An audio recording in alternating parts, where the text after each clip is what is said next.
اعوذ باللہ من الشیطان الرجیم بسم اللہ الرحمن الرحیم۔ میرے پیارے دوستو اور بزرگوں، السلام علیکم۔ جیسا کہ آپ جانتے ہیں، نکاح اور شادی کے متعلق ہماری سیریز ویڈیوز چل رہی ہیں۔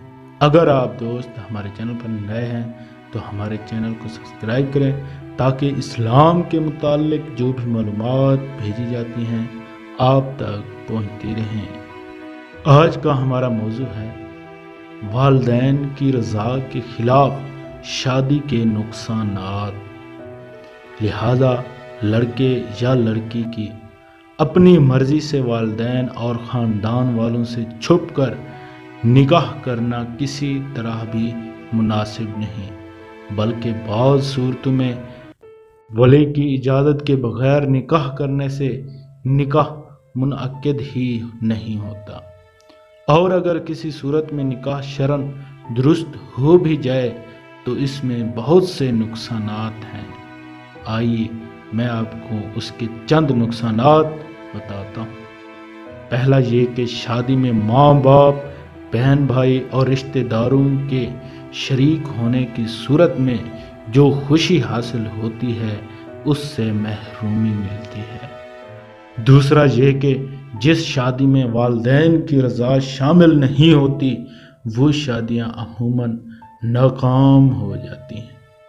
تیسرا یہ کہ اپنے سے تعلق ختم ہو جاتا ہے اور لڑکا لڑکی زندگی میں اکیلے ہو جاتے ہیں۔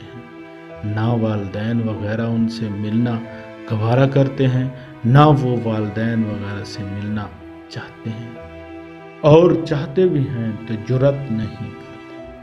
چوتھا یہ کہ اگر میاں بیوی کے درمیان لڑائی جھگڑا ہو جائے تو ان کے پاس اپنے بڑوں میں سے کوئی ایسا نہیں ہوتا جو صلح کروائے۔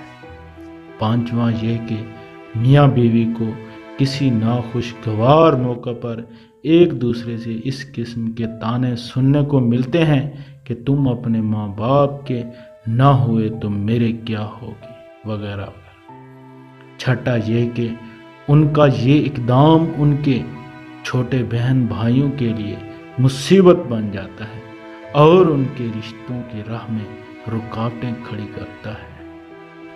ساتواں اور سب سے بڑھ کر نقصان یہ ہے کہ والدین کی مرضی کے خلاف شادی کرنا ان کی اذیت و ناراضگی کا باعث بنتا ہے۔ اللہ اکبر۔ اللہ تعالی ہمیں اس سے بچائے رکھے، آمین۔